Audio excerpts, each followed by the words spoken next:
child care provider Mary Jenkins is suing her former clients, Cynthia and Tom Wyatt, for unpaid babysitting fees.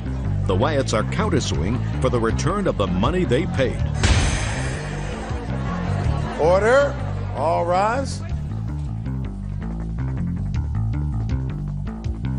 This is case number 488 on the calendar in the matter of Jenkins versus Wyatt. Parties have been sworn in. You may be seated. Folks, have seats, please. Mrs. Jenkins, you are a daycare provider, is that right? Yes, I am. How long have you been a daycare provider? Most of my life. My new license was granted to me on 2001. Before that, before 2001? I went to college and updated my early childhood development for children. Before that, I also worked as a private nurse. Okay. It is your claim that the defendants owe you money for child care. Yes. How many children of theirs did you take care of? One child. How old's the child? Christopher came at about 5 weeks old. When did he come? He came 7/27/01. And for how many months did he stay with you? 15 months. According to what I've read in your complaint, and there is a counterclaim, and the counterclaim is they want all the money back that they paid you, claiming some misrepresentation. Is that right? Yes. How many months in arrears were they? Because according to you, they were many months in arrears. Is that right? Yes. So she took care of your son even though you weren't paying her. Yes. Is that right? Partial payments, yes. Partial payments isn't payment. What kind of work do you do? I work at a law firm. I'm a legal secretary. Do you get paid every week? Yes, I do. How long have you been working at the law firm? About 7 years. Good. How much do you get paid every week? $1,100, I believe. Good. And what would you do if for about 3 or 4 months the law firm only gave you $500? It would be a problem. It would be a problem. Why would that be? Because I wouldn't be getting paid the full pay for the work that I'm doing. Right. So why do you think it's okay just to give her partial payment? That's her job. Well, we had an agreement with her, and she said that that was fine.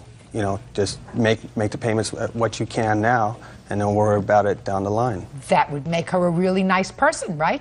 Yes. That would make her really special. Yes. Because you wouldn't stay with your law firm if your law firm said to you, you're only getting $500 a week. I know we're supposed to give you $1,100, but we're running into some tough time. I would like to see you say to them, well, that's okay. Give me what you can when you can, and then, you know, we'll make up for it at the end. You wouldn't say that to them, would you? No. You'd start looking for another job. Yes. So that Miss Jenkins was really nice to you. You love your son? Absolutely. He's your only child? Yes, he's my only child. So your only child, madam? No. You have other children? Yes, I do. How many other children do you have? 2 other children. How old are they? 13 and 10. So you haven't been a mother of a new baby for a while, but I assume you are devoted to this child. Is that right? Yes. And you wouldn't leave him any place where you felt as if he was being mistreated, would you? No. Came home every day and you checked him over. You didn't see any marks or bruises that were things that you questioned. Is that right? I questioned a couple times. Oh, well, you're not a neglectful parent, are you? If No, you questioned just them. regular type of scrapes. Regular stuff. Mm-hmm. Because you wouldn't let a child of yours stay any place where you felt as if the child was being not cared for. Right. Correct. Is that right? That's right. So here we have a woman who takes care of your baby, your precious child, for 15 months. For a substantial part of that time, you are arrears in your payments. And this lady says, I know it's tough. Pay me what you can when you can. We'll catch up at some other point. And then there's a time when for many months she doesn't get paid anything, or very little. And her accountant sends you a what? A letter. No. She sent us a letter. She sent you a letter. And what did the letter say? There was a lot of... What did the letter say? That we owe $13.60. $13.60. $13.60. That's all. Nothing about late fees or anything else? Well, yeah, she said on there that if we didn't pay right away, then there would be late charges and, you know, those type of Do you have a court copy fees. of that letter? Yes. I'd like to see it. This was after we pulled him out, though. Mm-hmm. Miss Jenkins, not to worry. I will get to you if I need Oh, you, no madam. problem. Do you understand? No problem, I do. Good. Okay. This letter was written... Shh.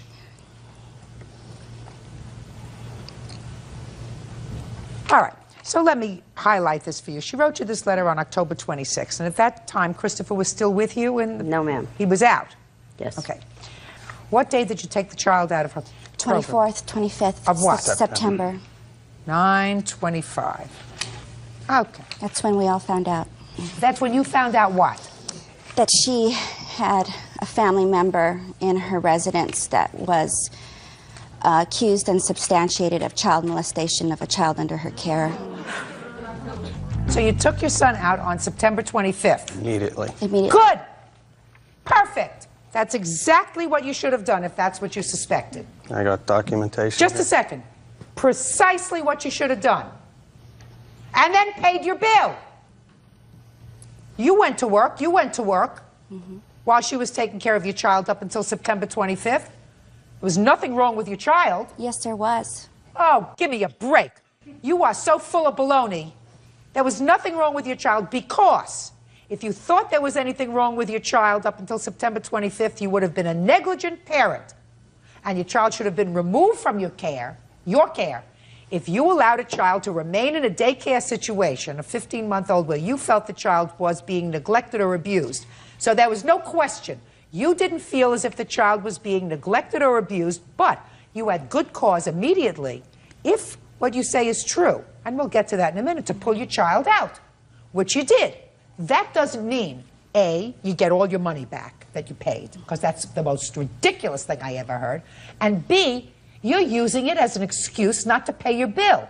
She carried you. You're just being pigs. Now, let's get back to this person who you had working for you, or in the house. She's talking about a member of your family. Do you know who it is that they're referring to? Yes. Was anybody ever convicted of abuse? No, ma'am. Was there ever a trial? We went to a hearing, and it was dismissed. I have... Let me see the papers to that you that. have. It's in the file. It's in the backpack.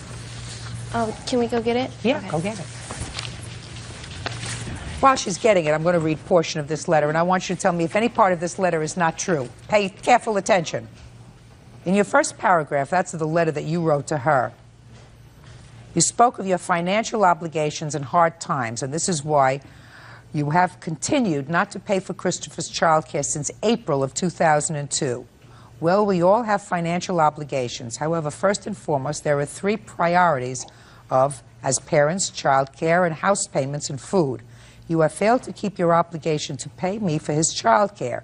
You also swept him away by listening to others' lies and mean stories. Out of the kindness of my heart, knowing and believing that you would catch up with your payments, I kept Christopher for you. That's all true, is it not? Right? Because she could have said, I'm not taking care of him. You're not paying. You didn't pay me since April. April, May, June, July, August. We made a payment every month. It was in arrears. So we did give her money every month. It just wasn't in full. How much? $200, $300. And what was the whole tab for the month? The whole tab was about $520. So maybe you paid her half. Just like I said to him. Right. They only gave him $500 a week at his law firm where he worked. That's right. And we trusted her. We felt very comfortable at that She time. trusted you to pay your bill. And we were. You weren't. We were paying. You were not. We had every intention to pay her. Then you should have paid her. Well, we've been making payments to her. No, you should. You mean now? Last week? I gave her a payment in October, November, December, and January. Yeah, and there's more to Just a this that we second. found out. What I want to know is if you're paying her, then you acknowledge that you owe her the money. Is that right? We were not sure what we were going Just to a do second. about the situation. If you acknowledge that you owed her the money by making payments since you took the child out, right, that's fine. Then why are you counterclaiming for $5,000 for all the money that you paid? We feel that... We paid money under false pretenses. What were the false pretenses? That there was spanking going on, there was humiliation, it's just she wasn't taking, the kid wasn't under good Then you take your child out of daycare. As soon as we found out, we did. Then you pay, and you pay your bill. We did. I'm asking you why, if you acknowledge that you owed her the money, which is now what you're saying, which I find reasonable, why are you counterclaiming for $5,000 for all the money that you paid her? I feel that my kid for the whole 13 months was in danger. I feel my kid was in danger the whole 13 months. Then you're a fool. Well, when we found out... Then you're a fool. Then you didn't do your homework. Well... Then you're a fool. We But relied just like if your boss said, you are the worst paralegal that I ever had, and I'm firing you. And not only am I firing you, I am suing you for all the money that I paid you over the last 2 years because you have no talent. That's really what you're saying. That's really what you're saying. You're saying that because you found out later something that you didn't like, you're entitled to all your money back. Yeah, that's what you're saying. You tell me the difference between that and my saying to you. Someone was a convicted molester. She wasn't a convicted molester. But she family did member was living in things. the She house. spanked. She humiliated. These are things that were found in a decision. Then you should have been more vigilant. That's your problem. You got the service. She took care of your baby so that the two of you could go to work. Right. And now, after 15 months, you say, now I'm going to do the homework that I should have done before and look into things, and now I find that I don't like what I'm reading, so I'm entitled to all my money back. No. And there's no difference in that by your boss saying to you, you are the worst employee. You did no work for me that I could use. Therefore, I want all the money back that I paid you for the last 2 years. You don't eat the food and then say, I didn't enjoy it, I'm not paying for it. Judge Judy continues in a moment. If he wasn't convicted, then why is he not allowed on her property? Get a life. Your child enjoyed the service. You enjoyed the service. You took him out because you were concerned. That doesn't mean you don't pay. You pay. Real cases, real people. Judge Judy. Child care provider Mary Jenkins claims Cynthia and Tom Wyatt owe for unpaid babysitting fees. Can I please see the report from the state? The last report from the state. You want to see what? I want to see what papers that suggested that he was never convicted. There's case dismissed. Can I see, please? Thank you.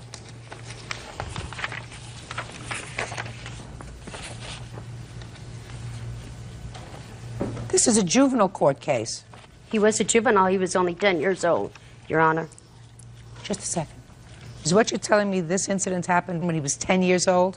My sister made an allegation, and she just, whatever, and Okay. we had to You're talking about something that happened when he was 10 years old, and the case was dismissed. Yes. Is that right? Is that what we're talking about?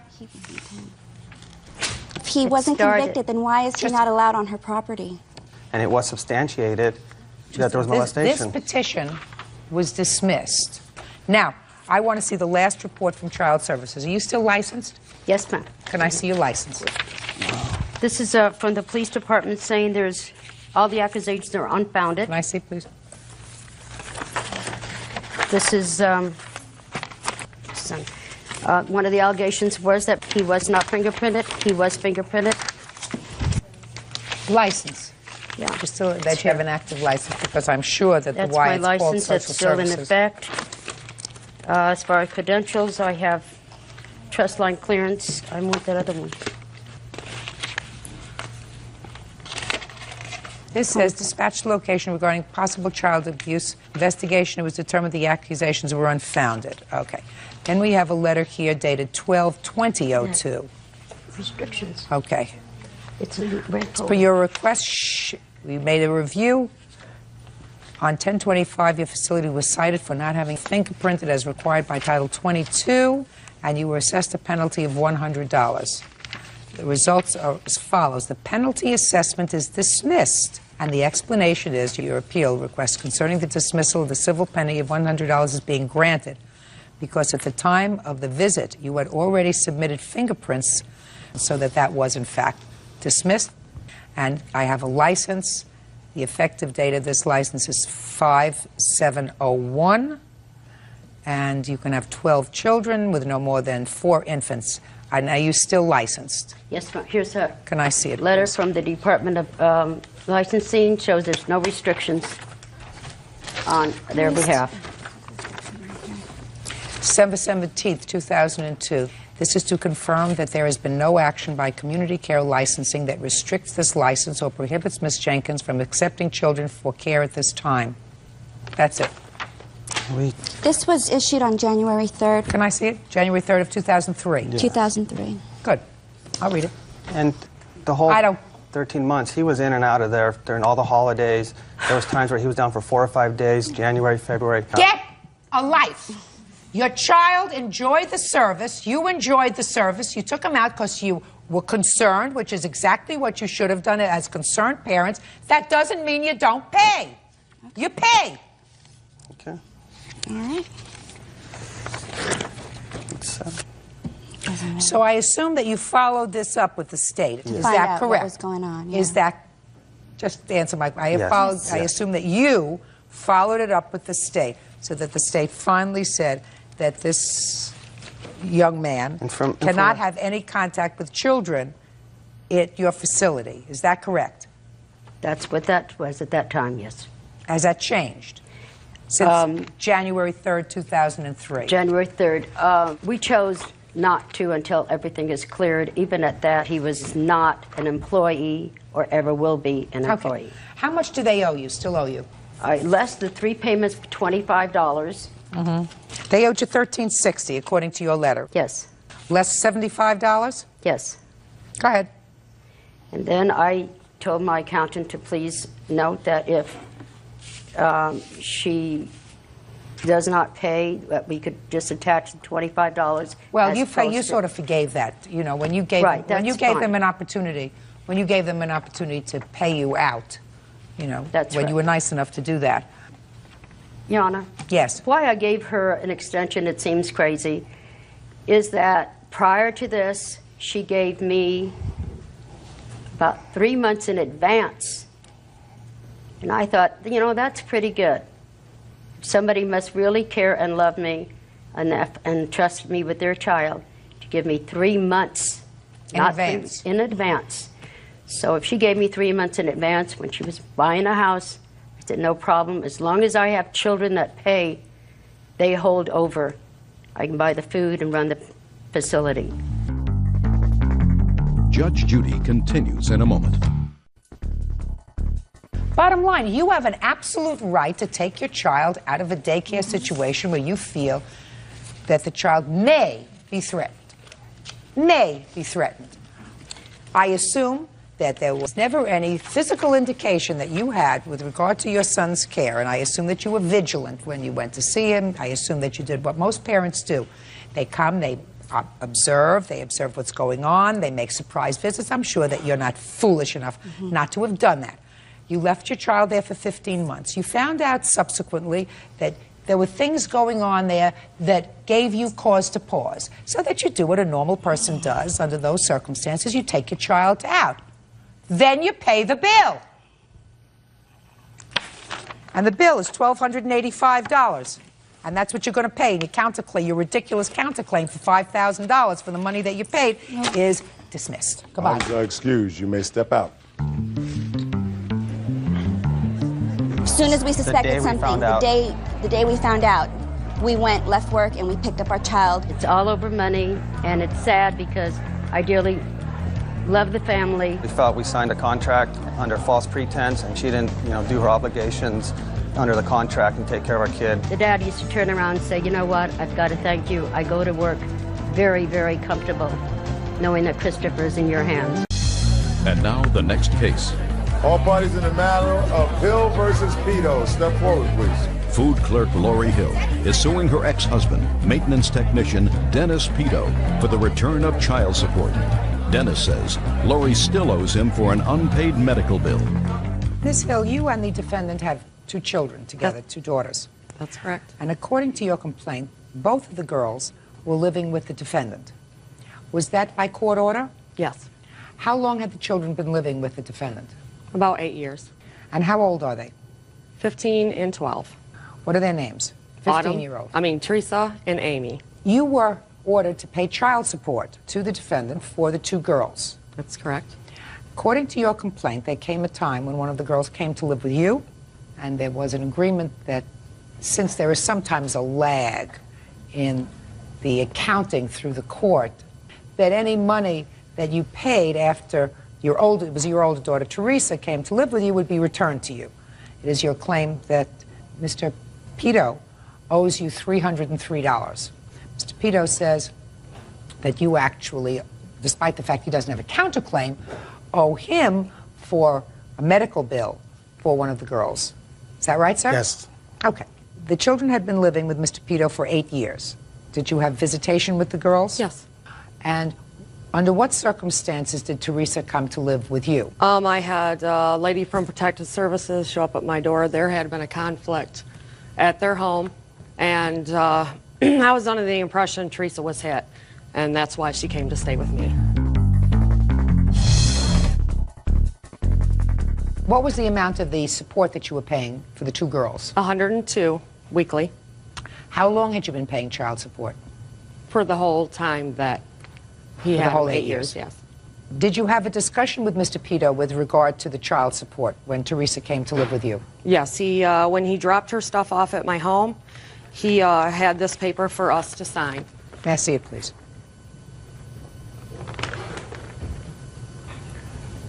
Thank you. Okay. You say you'll waive the $104 in child support. That means that each of you was going to take care of 1 child, and there would be no support paid by either one. Is that right? That's right. And that is dated 12/4/01. Was any money taken out of your check after the 4th of December? Yes, I have all my... Is that the $303? Yes. Do you acknowledge, Mr. Pito, and let's not get to the medical yet, that the plaintiff paid child support beyond whatever these debts are of $303 that you received after December 4th? Yes, I do, Your Honor. Okay. Now tell me why you think that you shouldn't have to give that back to her.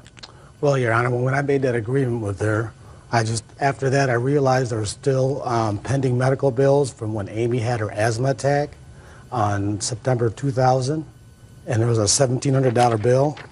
And at that time, she was still required to pay 36% of that $1,700.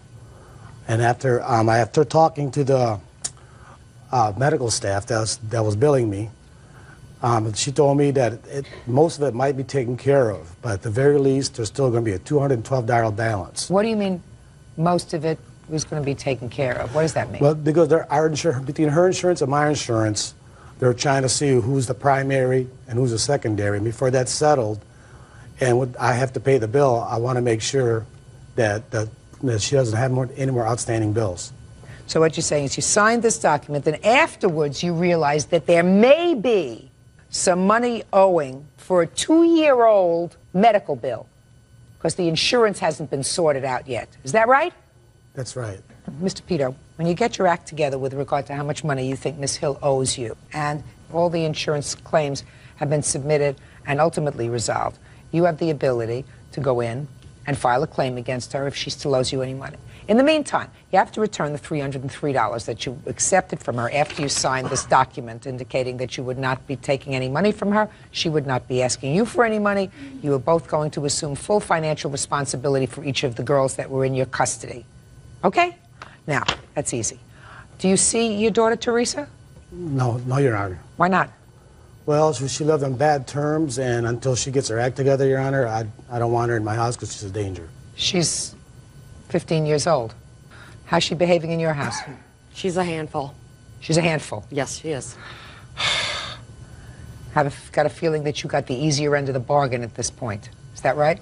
Your Honor, I've had custody for those girls for 8 years, and the reason for me having custody because she attempted suicide in front of my children. No, don't go back 8 years. Right now, you have a 15-year-old daughter who had been with you for 8 years, and she's going through a teenage rebellious period of time.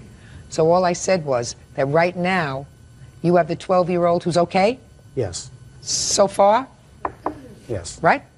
At the easier part of the bargain. Give her back the $303. That's all. Well, you're not excused. You may step out. I had no idea I owed any medical bills. This is the first I've heard of it. It's hard to pay her back money when I know I still got money coming.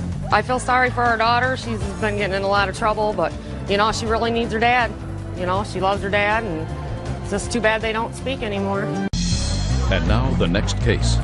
All parties in the matter of Caban versus Reyes. Step forward, please. Hairstylist William Caban is suing his former friend, 25-year-old waiter Jeffrey Reyes, for an unpaid loan to bail him out of jail.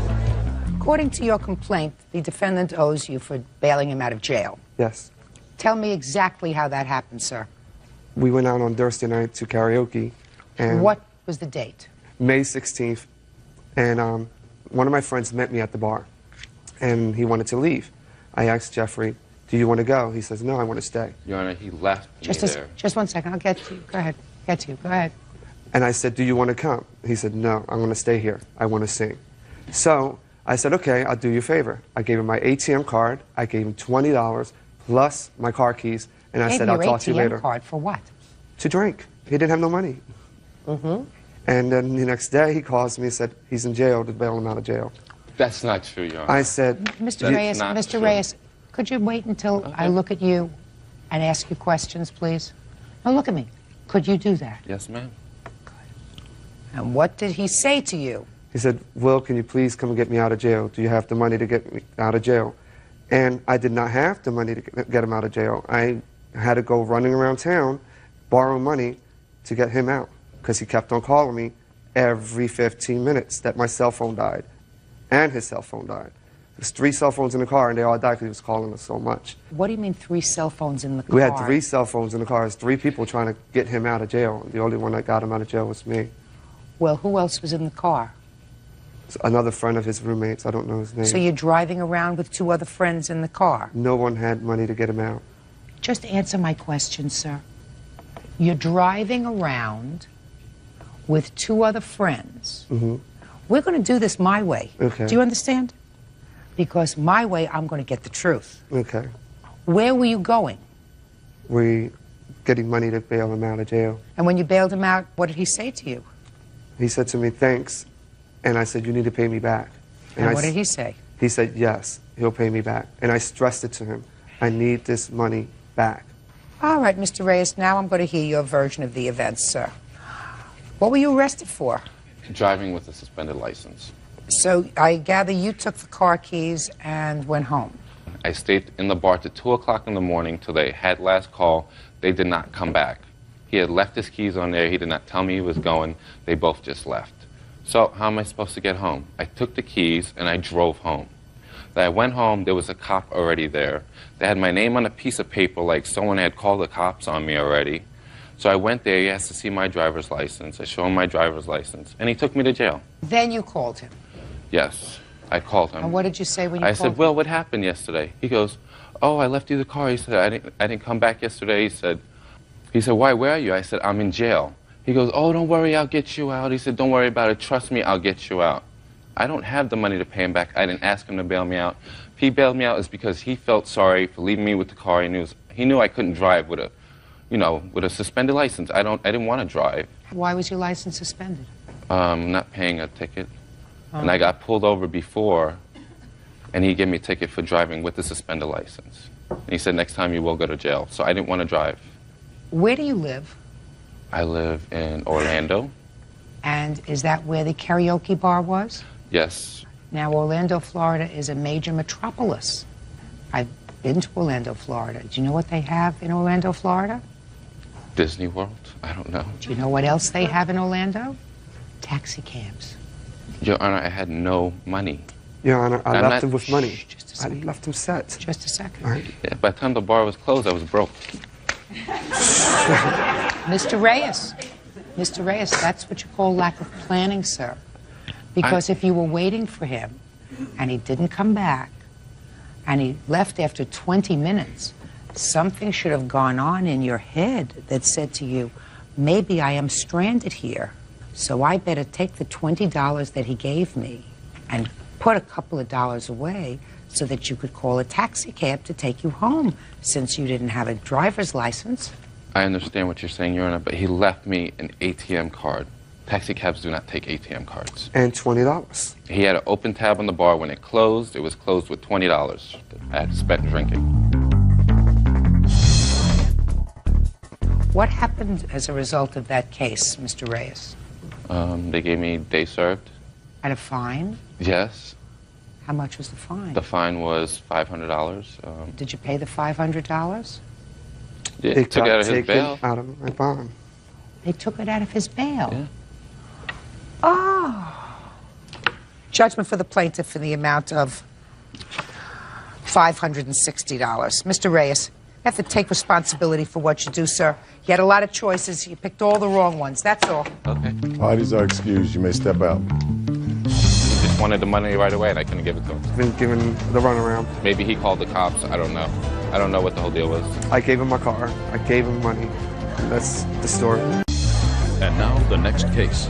All parties in the matter of Parker Cruz versus Bumpus. Step forward, please. 20-year-old student Brittany Parker and her friend, 19-year-old student Nil Marie Cruz, are suing boxing coach Jada Bumpus for a refund of the money they paid for boxing lessons. All right, you two ladies go to college, is that right? Yes. And you decided to sign up for some boxing lessons for exercise with the defendant. One of you paid in full $150. Which one was that? And you are? Brittany Parker. And Miss Cruz, you didn't pay the $150, you paid $100. Yes. And you told Mr. Bumpers that you would be giving him the other $50 when you came back. Each of you took one lesson, and then you decided not to continue for whatever reason, and you want your money back. Yes. Defendant says, no way. Aside from everything else, you stood him up for about 4 classes. Is that right? Yes, ma'am. Okay. When was your first boxing lesson? November 7th was a Wednesday. Do you have a contract with the defendant? We didn't sign any contract, but we had receipts. Was there any conversation about the 10 lessons? How many lessons you were supposed to take within a certain period of time? We figured that we'd do it every Wednesday and Friday at 4 o'clock. And you were supposed to be there on Friday? Yes. Did you go? No, I called them at 7 that morning because I had a family emergency that sprung up on Thursday, so I had to be home. What kind of an emergency? Well, not well. What kind of an emergency, Ms. Parker? my family was going through a divorce. Well, my parents were going through a divorce at the time, and I had to attend to my mother's needs. The following Wednesday, did you show up at 4 o'clock? Yes, we both did.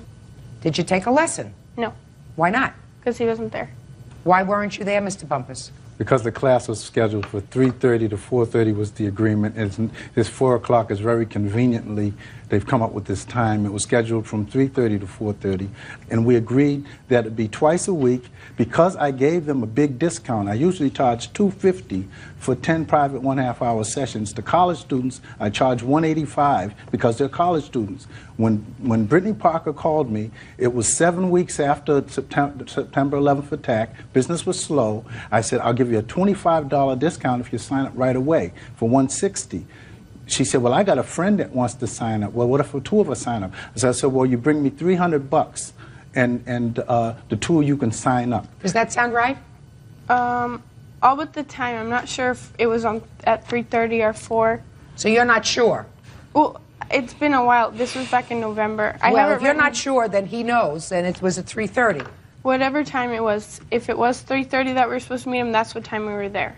You don't know that at all. So did you call him when he wasn't there? Yeah, I called him right away when we were standing at the gym waiting for him. Did you reach him? Nope. Voice left a message on his answering machine. When did you next contact Mr. Bumpus? I finally checked my my email that day or night, and I found the emails that he sent me over the weekend after the Friday class that we missed. Well, can I see those emails? Yeah, I have them all here. The first one is the introduction to his program. No, It's about 3 pages long. Mr. Bumpus, I'd like you to take a look at this email, please, and tell me if you recall sending it. Okay.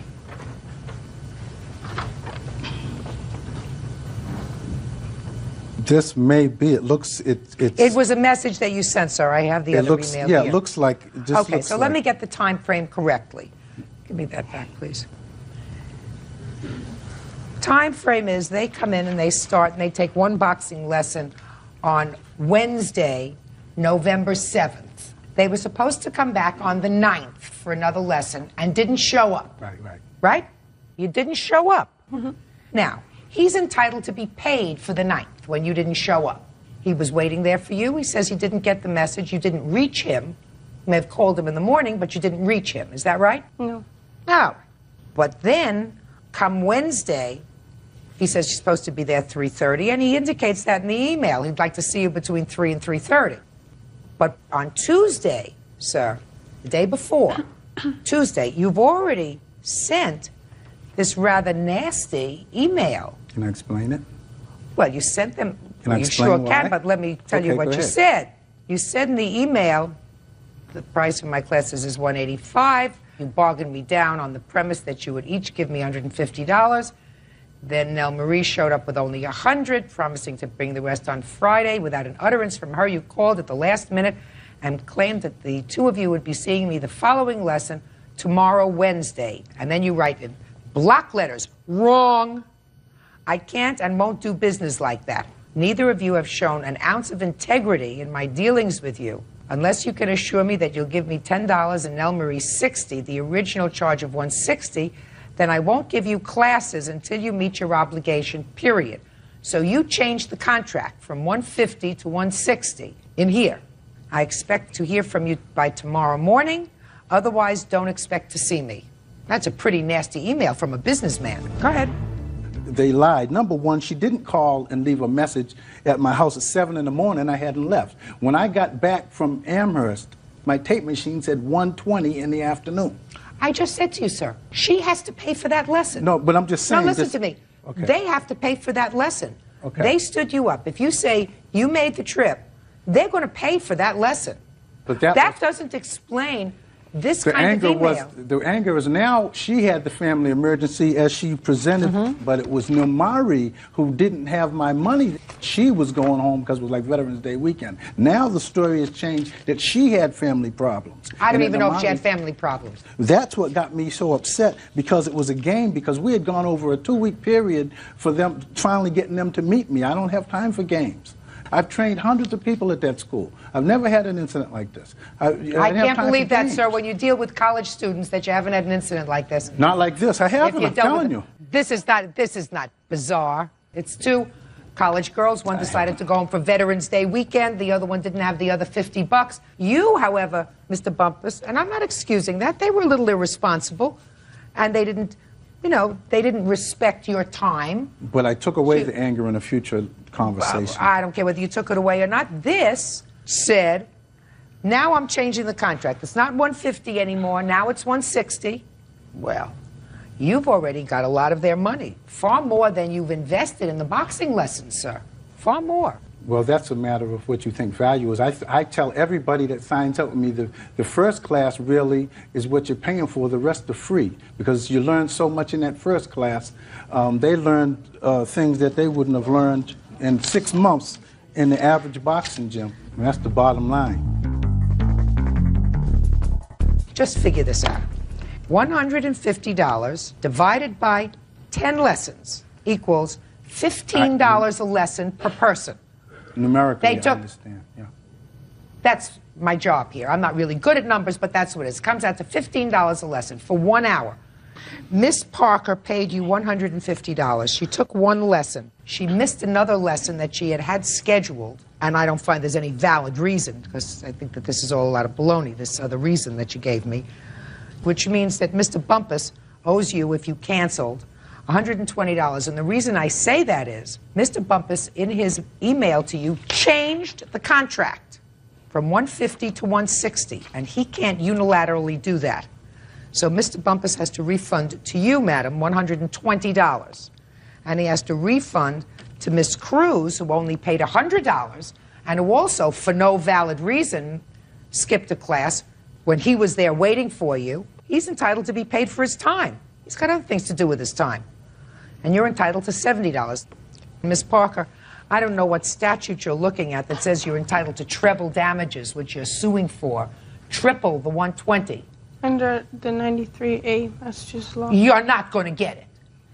That's you have fine. to act responsibly. But that's under the law. That's why I had legal advice to do that. All right. Well, your legal advice was wrong. You have to behave responsibly in order to avail yourself of a claim that is punitive against him, against him, giving you triple the amount of damages that you're suing for. And you two girls did not act really responsibly. You know, you have to start to value other people's professional time. And his time is his money. So you have to act responsibly. You are entitled, however, to a refund in the lessons that you didn't take because Mr. Bumpus Change the terms of the contract. That's all. Parties are excused. You may step out. They both lied so much. I called just as much time as I had noticed. I boxed amateur and pro, was managed by former champion Joe Frazier. I was irresponsible and I'm at fault for that. My youngest daughter is squad with Jackie Frazier. I'm just happy it's over and we got our money back. I've never had this. I've trained 1,100 people, probably 700 students, probably 200 women. Most boxing coaches don't even teach women. And now the next case. All parties in the matter of Gomez versus Todd. Step forward, please. Homemaker Bonnie Gomez is suing her daughter's ex-boyfriend, 21-year-old appliance salesman A.D. Todd, for an unpaid loan for bail. A.D. says he never asked Bonnie for help. Mrs. Gomez, the defendant was dating your daughter. She was 17 at the time, and according to your complaint, he got himself arrested, called you, begged you to bail him out of jail. You did. It was a loan, and he hasn't paid you back. That's correct. When did he call you and tell you that he had been arrested? He called me on June 20th, about 10 p.m. And what did he say to you? He said that he had gotten himself arrested for a mistaken identity, is what he told me. He got himself arrested for a mistaken identity? Mm-hmm. I didn't know the last time I looked in the penal law that that was a crime. Yeah, I didn't either. So he asked if I could bail him out, and his words were, "Miss Bonnie, please, I can't stand it here. Please bail me out." Your Honor, she's lying. Did I ask you anything yet? No, ma'am. So I asked him how the bond system worked, because I'm not familiar with how jail and stuff works, and he says, well, if you put up the bond, you get the money back. So I spoke to somebody at the bond company, and they said the way it works is that they put up a big bond for him, I pay some, but I don't get it back. They get their money back if he shows up to court. And so I hesitated, and they said, well, we have 2 other bonds out on him, so he's a good risk, he will go to court. And I said, well, let me think about it. And he Did you know at the time that he had been arrested at least twice before? No, I did not. What was he arrested for this time? Well, what he told me originally was that it was mistaken identity, and after I bailed him out, he told me that his girlfriend, the mother of his baby, had said that he had beat her up. Come to find out later on, when I went to get a copy of what he was arrested for, he was arrested for possession with intent to distribute and criminal impersonation. Drugs? Drugs, yeah. And I supposedly, from what I understand, impersonating a police officer. Okay. So you posted his bond? Yes. $1,500? Right. Did you ever get it back? No. Did you ask him for it back? When I bailed him out of jail that night, I said to him on the telephone before I went to the jail, I said, you know, I need this money back. I'm a single mom raising 5 kids, you know, my health hasn't been very good for a few years. I haven't been able to work. What I have is in my savings, and that's what I'm supporting my kids with. And he says, Miss Bonnie, I have the money, I just have to go get it. As soon as I get you, you know, you come and get me out of jail, we'll go get the money. I said, okay, fine. And I said, would you sign an IOU? And he said, yes, I will. He says, I'll sign whatever. You want to put interest on there, whatever, I'll sign it. So went ahead, went over to the jail, signed him out of jail, wrote a check out for what it cost to get him out, the $1,500. It was about probably 2 to 3 o'clock in the morning at this point. And he says, you know, Miss Bonnie, it's a little late, you know, to go over to my friend's house, so let's just wait till the daytime. And I said, that's fine, you know, because I was pretty tired as well. And come the next morning, you know, a few hours later, I made him sign an IOU, which I can't find now, it disappeared. And he left and haven't seen him since. Real cases, real people. Judge Judy. Bonnie Gomez says her daughter's ex-boyfriend, A.D. Todd, owes for an unpaid loan for bail. A.D. says he never asked Bonnie for help. Where were you arrested, sir? At the apartment that I stayed at. What were you arrested for? Possession. Possession of what? Marijuana. That was at least the 3rd arrest that we know about, because you'd been bonded twice before. What were your prior arrests? Harassment and driving without a license. You don't get arrested for driving without a license, sir. Well, bonded. in Colorado, if you ain't got your license and insurance, you do go to jail. Uh-huh. Right. Okay, but anyways, Your Honor, when I went to jail, I called Mrs. Gomez's daughter. I asked her, would she go and tell my mom to get me out of jail? She said, all right. That's the last time I ever called her house. 2.5, 3 hours later, there was somebody bailing me out. They told me to pack my stuff. You know, I got out. You know, Erica was sitting there, and I didn't know who Miss Gomez was at the time because I never met her. So I signed the bail bondsman papers. Miss Gomez leaves out with us. And we gets to her house, you know, because I stayed like 2-3 blocks away. You know, and I'm talking to her. You know, next thing you know, I goes home that night, and I comes back the next day. And she tells me, well, Mr. Todd, you know that you're going to owe me $1,500 for getting me out. I'm like, you know, shocked. I didn't think I owed her anything. I mean, I didn't ask her to bail me out of jail. She did on her own. I mean, if her daughter did, then that's on them. That's not on me. But I was dating her daughter at the time, you know, and I guess I picked up responsibility and said, okay. You know, so like 2, maybe 3 days later, I had like a really bad necklace, you know. Like a really bad necklace? What was wrong with it? No, I mean, I had like, I had a nice, really expensive necklace. It was Pegasus. It was about yay big. And Probably cost $2 at a flea market. yeah, it had like 2.5 carats worth of Marquise and Big Ed diamonds in it. I mean, it wasn't like Cuban zirconia. It was retail price of like $15,000, and I gives it to the plaintiff's daughter, and I never seen it since then. You know, I never called the house again, and Ms. Gomez never said that I owe her any money. She never brought the subject up to me. You know, everything was all right from what I knew. I say about a month and a half later, me and her daughter still talking. You know, I comes back from the store. It was me and my little brother and my baby's mom. And we gets out of the car, and this white car pulls up. Miss Gomez is in the passenger seat. Then a bunch of little Mexicans get out the car and try to beat me up. You know, taking off their shirts, saying, "What's up, Holmes? You know, is this him? Is this him?" I hear a lady in the background saying, yeah, that's him. You know, so they run up to me, and I'm taking off my jewelry so I can, honestly. You wouldn't mind showing me that jewelry, would you, sir? No. Could I see it up here, please, Bird? Would you get that for me? You want to see what's on my neck, too? No, that's what you're going to give Bird is sufficient. Keep talking, Mr. Todd. Okay. I'm fascinated. Okay.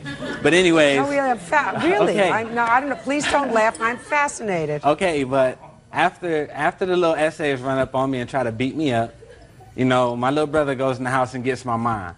You know, she gets out of the car. My mom says, you know, what's going on? My mom didn't even know who these people were. Miss Sanchez get out of the car, and she's like, well, your son owes me $1,500. I'm just looking like, I don't owe you a thing, you know. Never once did I get told that I owe you any money.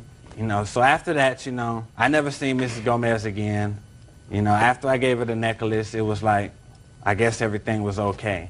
So what you're saying is you gave her daughter the necklace to pay off this debt? Is Yeah, that what she you're could have telling took it to any pawn shop. Is that what you're telling me? Yes, ma'am. Mr. Todd, usually when you go to court, you get all dressed up? Yes, ma'am. Put on your finest, right? No. It's not my finest. You have better. Yes. Really? Have better clothes? Yes. Have better jewelry? Yes. Where's your better jewelry?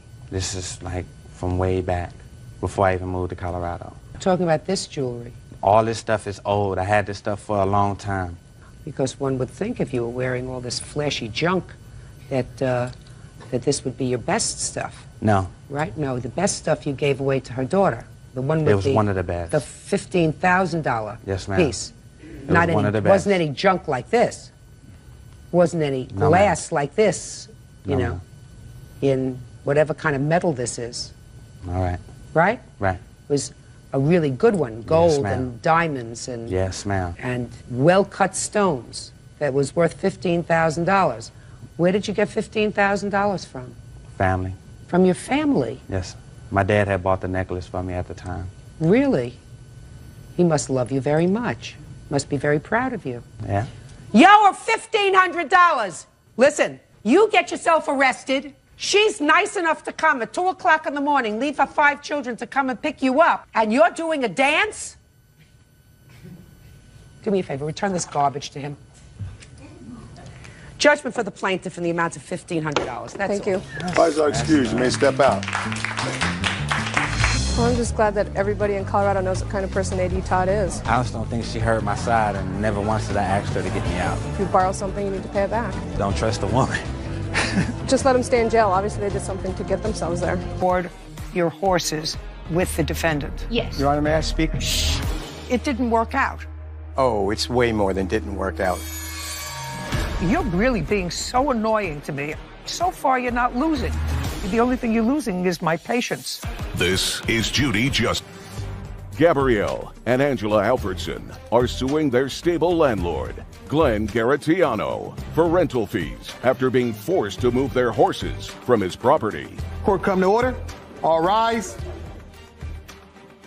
Have a seat, please. Hello, Kevin. Good morning, Judge. Case number 3028, Alfredson versus Garatiano. Thank you. You're welcome. I'm going to speak to you. What's your first name? Gabrielle. Gabrielle, this is your mom, and you had horses. We do, both of us. How old are you? 21. In what month and year did you start to board your horses with the defendant? February 2023. And where had they been prior to that? Charlotte, North Carolina, where I lived before moving to Charleston. And your mother?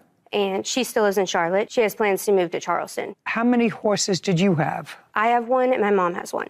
But you took both of them with you? Yes. Tell me why. They've been together for over 6 years. This is something we do together, me and my mom, and since she had plans to move, we didn't want to stress them and separate them, so we wanted to keep them together. Okay. When you moved with the horses, you were the person who found the property? Correct. And did you meet with the defendant? Yes, I did. Did you ultimately sign a lease with him? Ultimately, yes. When? Month and year? It was beginning of February 2023, I believe. I have the lease. I'm not. I'd like to take a look at the lease. It is on my phone through emails. I want to look at the lease. I have it, ma'am. Oh. Would you like your copy? Yes. These are copies of all the documents I'll be speaking about today. I don't want to see all the documents. I want to see the lease. Coming up. Exhibit B. Thank you.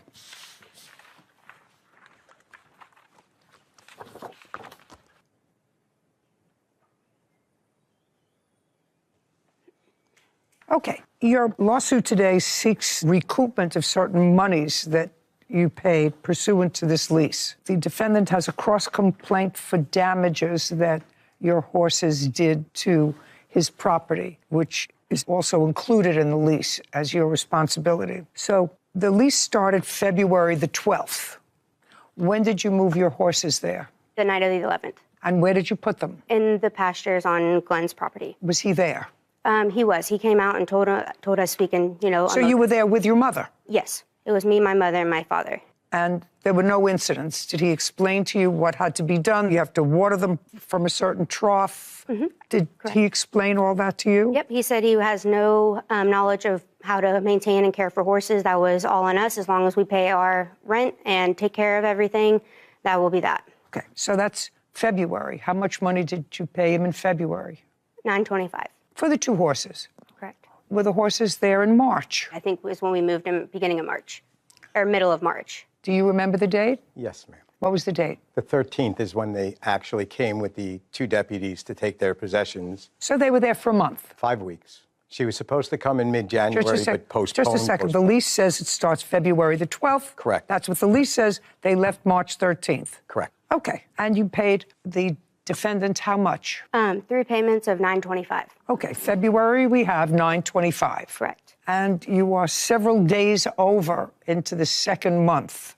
Did you pay the second month? We did, initially. You made 3 payments. I'd like you to explain to me the third payment. We had to pay the first month of board, which was the $925, then the $925 for a deposit. Okay. So a $925 was a security deposit. Correct. And then an initial $925 for the first month of February. Okay, so $925 was a security. Is that correct? It is correct. Okay. It was not paid at the proper time. Neither was the first lease payment. $925 was security deposit. Yes. 2 months board. Correct. Now, it didn't work out. Oh, it's way more than didn't work out. I just said, I don't care. Actually, the idea is to keep it simple. It didn't work out. You were happy to see them go? I initiated termination in the lease pursuant to the And lease. they were happy to go? Apparently, yes. So now it's a matter of money. That's all it's about. I mean, you're not married to each other. You don't share grandchildren together.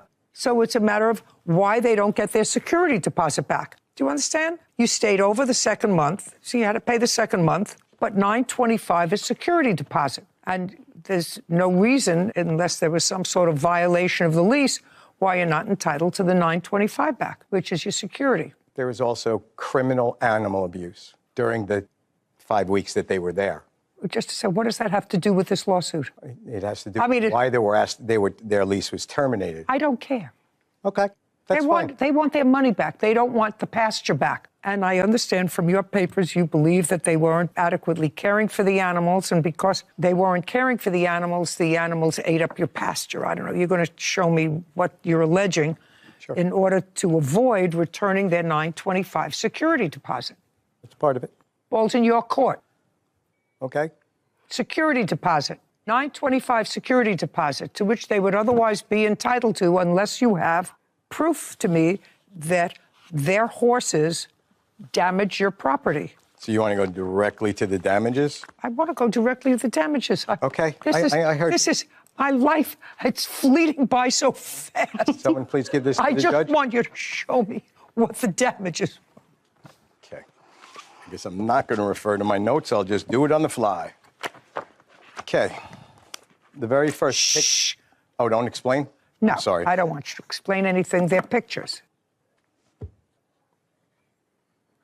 Oh, there's something in the packet that you just gave me. Would you please show this to Gabrielle and ask her if that's her signature? Your Honor, may I speak? Shh. No. That means no. That's a no. Okay. Is that your signature is my question. Yes. Okay. When did you sign that? The day we left. The day you left? Correct. Okay, and this shall serve as your receipt for the month's rent of $925 and the deposit $925. It will also serve as a receipt for your final month's payment of March 2023. We have agreed that the deposit is forfeited to cover some of the damage done by the horses, right? And you sign that? Correct. Well, then you have no case. What do you want? I want to tell you my side, please. You want to tell me about what? This whole incident. I don't care about the whole incident. Your Honor. Okay. Just a second. You don't understand. This is a contract. She signed a lease as a contract. She's 21 years old. In order to leave, you left. You were both happy to be done with each other. Your daughter, who is the lessee, signed this agreeing for the 2 months' rent and to forfeit the $925 deposit. And there's an acknowledgement that the horses did damage to the property. That's it. So you have no case. Does it say acknowledgement? What? Does it say that, acknowledgement, or if there was damage to the property? No, it says we have agreed that the deposit is forfeit to cover some of the damage done by the horses. Now, you're really being so annoying to me. I'm just about... I'm just a second. Preparing my next piece of paper, that's all. Just a second. Don't prepare anything. So far, you're not losing. The only thing you're losing is my patience. Gabrielle and Angela Alfredson claim their stable landlord, Glenn Garatiano, is wrongfully keeping their rental fees and deposit. Glenn is countersuing for property damage caused by their horses. Okay. We have agreed that the deposit is forfeit to cover some of the damage done by the horses. Now, if I were you, one word I would have absolutely eliminated is some of the damage, because that says to you, bing! It's not to liquidate the damages done by the horses. It says to cover some of the damage done by the horses, which is his counterclaim. So the fact that this didn't work out and you were unhappy is absolutely irrelevant to a lawsuit. Do you understand? Irrelevant. Now, did you and your tenant have any discussion about what damage you allege that the horses did? Yes. Was that the day that she left? No, ma'am. It was prior to that, numerous occasions. Can you imagine I have something important? Just please, sir, ma'am. I have something important to show you. Sure. Give it to Kevin and answer my question. I shall. Great. Do you have anything in writing, emails, etc., to demonstrate to me, other than verbal conversations, that the tenant was made aware of damages that the horses would... The 43 pieces of evidence I would like... present Just a second. Does have that evidence that you're asking for. Everything that you're going to hand me in that 43 pages, I just want to let you know, because when I go through 43 pages, if all of it is not relevant to the damage and the amount of damage that the horses did, that's not going to put me in a good mood. So make sure you're sending me all that stuff. Hold on a second. This is important prior to even looking at that receipt. If you'd please refer to the last page of the summons and complaint. What are you showing me? What I'm showing you, ma'am, is that the summons and complaint was filed by the father. I don't care. No, ma'am. This is filing an illegal court document. I don't know why you don't care. I don't care because I wish I could care. For your sake, I want to care. But for the purposes of this case, I don't care. All I want to see from you is the damage that you are alleging that was done to your property in excess of $925, which you kept as security deposit. That's all I want to see. I don't want you to tell me that her underwear doesn't match, that the wrong person filed the summons and complaint. I'm not interested. Very simple. Do you understand? Do you understand what I said to the plaintiff, sir? Did you understand that? Don't hand me all that stuff. I'm not. I'm saying it's in folder 4 right in front of you. Those are the damages. The damage to the grass in front of all of the No, that's not what I asked you for. If you follow instructions, I said to you, I want to see in writing, which you said you had, notification to your tenant prior to March 13th that damage was being caused to the property. And you said numerous. I said, show me. You said, I have 43 pages. I said, I'm not reading 43 pages unless it's all relevant. And if I read 43 pages and if it's not all relevant, it's going to put me in a bad mood, which I'm getting to. Quickly, I see that. Yes, because this is a lawsuit. It's not a kvetching contest. It's not about kvetching. Do you understand? I didn't let her kvetch. I said, this is a lawsuit. You want your money back? You signed the document that says you're not getting your money back. That's what you signed. The damage estimates are in the back of that folder. And I told you, I'm not asking you for estimates. Okay. You're asking me for communication between me and them? It was mostly verbal. So then the answer is you don't have anything in writing. There may be text messages. I didn't review them. Oh, okay. But so there were text maybe, messages regarding her trough that was leaking, and she just ignored the text. She ignored text often. I actually don't care. I have pictures of the damage to the stables in there. Yeah, $925. You got it. It's covered. Your counterclaim's dismissed. We're done. This case is over. This court is adjourned. The man was very harassing to me the whole time. I didn't get to show any of my text messages. She was a week late with the rent. She signed the lease, brought the horses, and then, oh, I forgot the rent. Into the second week we were there, I told my daughter, something's wrong with this man. We got to get the horses out. A week later, she comes back with the rent. And I'm like, where's the deposit? She goes, oh, I didn't have the deposit. I'll get you that in a week. He wanted me off the property. He said, I want no trespassing ordinance on you. I said, can I not feed my horses? No, get off the property. These people were bananas, and they were damaging horses. Good example out there of we here in court hear legal arguments, not emotional arguments. It can be, a therapeutic experience for the litigants to be able to get their story across or share the underpinnings of the story or what really went on is something that we hear a lot in court. But it doesn't matter how many color-coded files you have if they don't contain evidence that are pertinent to the legal argument, not the emotional argument. We don't want to see them. We don't want them. Especially in this case. It was cut and dry. In this case, there were contracts. Yeah, signed. There were two no contracts, argument. a lease and a termination of that lease with the terms. Yep. And there was only one word, Sarah, and that word was some. And that allowed him to even bring the countersuit in the first place. But it was sort of slick, the word some. If you're going to forfeit your $925 deposit, and what he's primarily complaining.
우리가 PW에 어르신 오라